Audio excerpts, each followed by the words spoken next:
మీరు different కంపోజర్స్తో work చేశారు కదా, సో ఎలా అడాప్ట్ చేసుకున్నారు మీరు ఆ స్టైల్ని? మీ స్టైల్ ఉంటుంది కదా, it's all like mutual understanding. ఇప్పుడు సింగర్లో ఉన్నటువంటి టాలెంట్ మ్యూజిక్ డైరెక్టర్కి తెలుసు, స్పెషాలిటీ ఏంటనేది తెలుసు. ఒక అవగాహనతో మ్యూజిక్ డైరెక్టర్ ఒక సింగర్ని పాడడానికి పిలుస్తారు.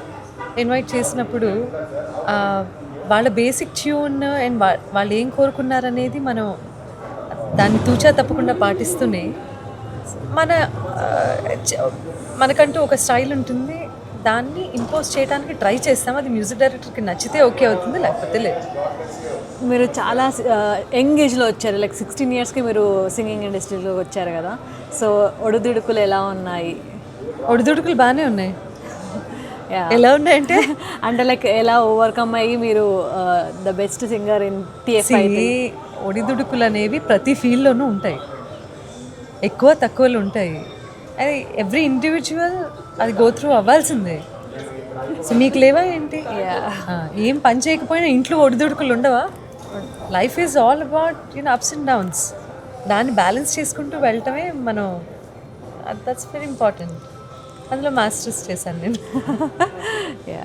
అండ్ డబ్బింగ్ ఆర్టిస్ట్గా మిమ్మల్ని పిలవడం మీరు ఇష్టపడతారా? లైక్ ప్లేబ్యాక్ సింగింగ్ అంటేనే మీరు ఇష్టపడతారా? అలా ఏం లేదు, సునీత ఉపద్రష్ట అంటే ఇష్టపడతా. చాలు. Thank you so much.